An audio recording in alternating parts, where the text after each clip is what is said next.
Hey RMNT Youth, how you doing, guys? We're here with Pastor Josue, we're here with Dan, we're here with Oscar.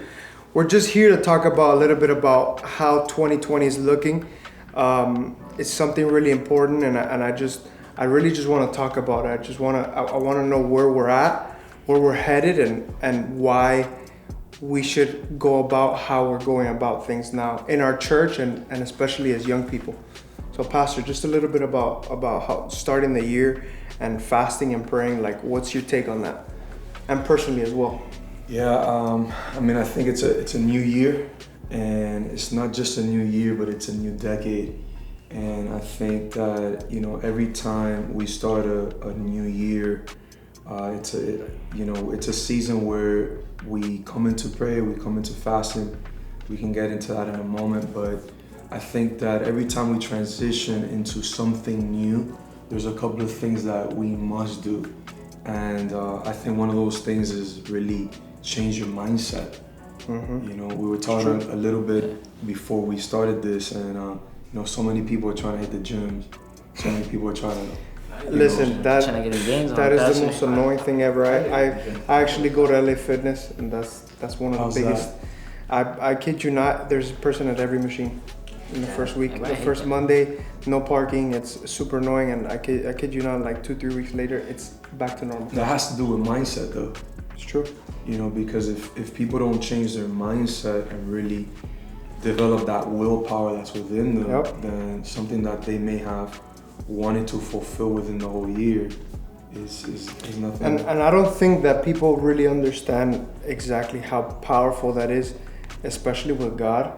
I think I can speak for myself that us as young people were very inconsistent, and there's so much that goes on with that, and I can tell you a million things that I have started and have never finished.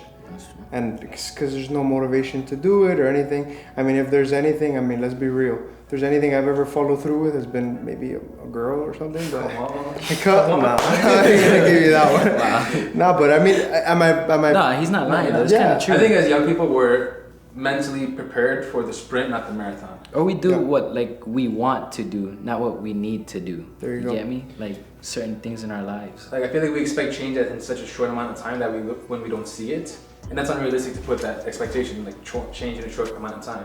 And when we don't see it, we get discouraged, or we don't see it, we just stop and become inconsistent. When it should be when it should be like the marathon, it should be a long run. Sometimes we start the year and we're like, I'm gonna do this and I'm gonna get this done, and I'm gonna achieve this goal and I'm gonna do that. But I really feel like in prayer we're able to be real with ourselves.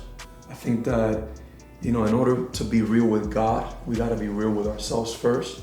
And I feel like we gotta meet ourselves at our weak points. And I think that one of the best ways to start the year in prayer is really telling God, I acknowledge I'm weak here. Mm-hmm. I acknowledge that's very true. Last year I set myself to do X amount of things, and I only accomplished 2 out of the 10.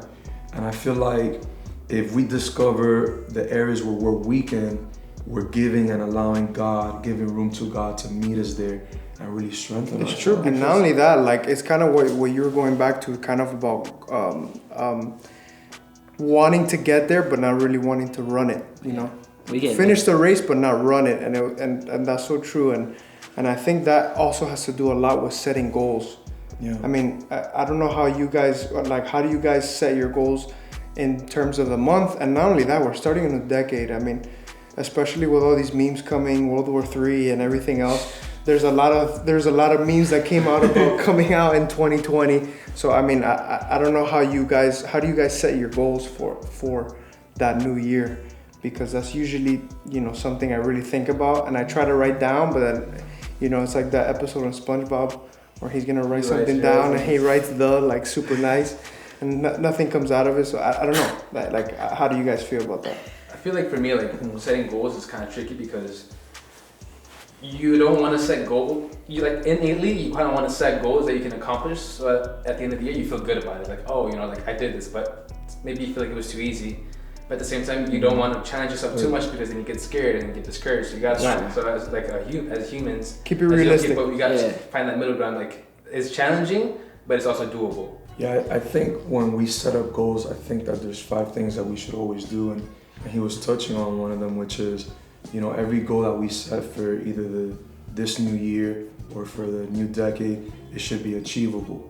Because that's what you want to look at. Like when you set up a goal, you want to make sure it's possible. Mm-hmm. You want to make sure that even though it's going to stretch you and it may stretch your abilities, you can still be able to achieve it, even though you're being stretched. And let me ask you, and many times I've had someone push me. How important is that person to just push you? Whether it be anything in the gym or anything, how would that be? Like an accountability partner, you mean? Yeah. I think the Bible says 2 is better than 1. And I think it's awesome when you can find a friend or someone that says, okay, I know where you're at in your character, and I know that, usually goals either have to do with weaknesses and us wanting to become stronger, or they just have to do with us bettering ourselves. And maybe I want to succeed in the same goal. So, I think 2 is better than 1. We got a word at the end of last year from Pastor Josue, and he said that in 2020, if you don't find someone to rely on, to lean on, to be accountable to, you will fall, you will fail. And like I've been holding, like maybe for you guys it wasn't like getting hit deep, but for me it hit deep because I kind of suck at being accountable. Like with my parents sometimes too, like, hey, like, I'm going out, and like I suck at that. So I definitely agree with what Pastor Josue was saying. Like the Bible says, iron sharpens iron, so a friend sharpens a friend. And it's important to find that someone who doesn't just like pat your back and tell you he's gonna be okay, but who pushes you. Yeah, and like he was like, who stretches you and kind of like, you can do this. I believe with you. That could even be like a prayer buddy. Not just finding somebody that can believe with you and say, okay, yeah, I can see definitely you achieving this goal, but why don't we bring God together also in the picture? And Jesus said it best. If 2 or more were to God, if 2 or more were to touch on this one thing, maybe you like a girl, and you might feel like she's out of your league or whatever. Whoa. And I say, hey, hold on a minute, man, she ain't out of your league. Hey, come on. I think I can help you, build your confidence.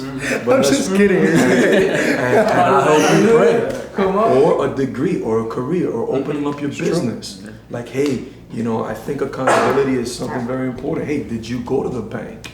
Hey, did you start fixing your credit? Hey, did you research different types of loans? Somebody that cannot just hold you accountable, but if you need a push, if you need a spot, we'll be there to do that. Come on. So what do you guys think about fasting? Pastor, it's like a love-hate relationship. A love-hate relationship.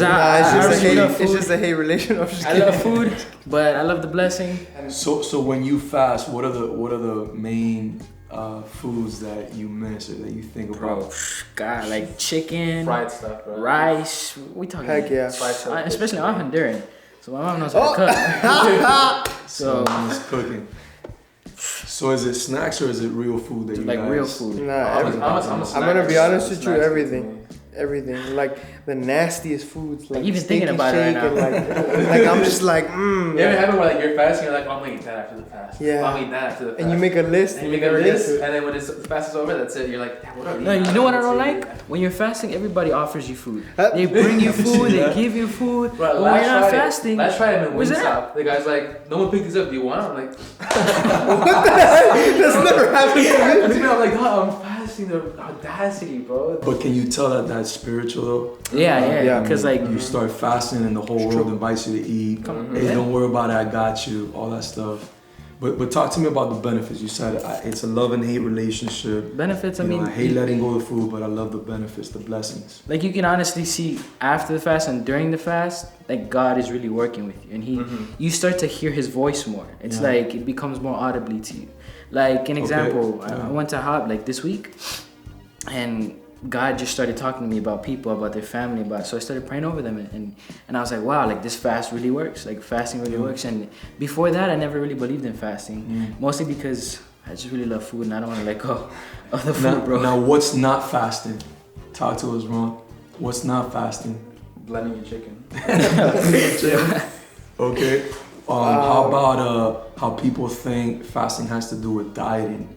And I think they, what's don't not even fasting pray. is if you're not like if food is not a big thing or whatever, and they do it anyways. They know it's not really a sacrifice, then I feel like that's not fasting. Yeah, I think that fasting, if we could just define fasting in one statement, is it's what's empowering what you're already doing with God, which is your prayer life, is your communication. So every time you develop communication with God and then you sacrifice any of these things, you make it hurt. I think that moves the heart of God. And that would be the purpose of to fasting, release basically. those blessings, yeah. That would be kind of like the question to it. Yeah, it's true. And I think in a nutshell, that's basically what fasting is. Slapping it on with prayer and... Otherwise, you just start. So we're fasting right now. What would you love to be eating right now? What would you love to... Honestly, some Shake Shack sounds fire right now. You? Some Ben? tacos, bro. I'm Oh. sucking for tacos, bro. Yeah, what's tacos? So bad. I I love need a- Chinese food, man. Chinese food. What the heck?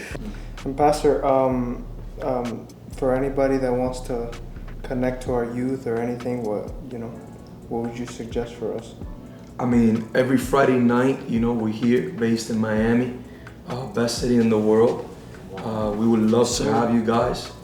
It would be an honor, a privilege to host anybody. But also, we have an online community, an online family, thousands around the world. They watching from so many nations, and we would just love for you to be a part of it. Pastor Josue, thank you so much for Love you guys. coming. So we love you guys. Till next time. Peace. Peace.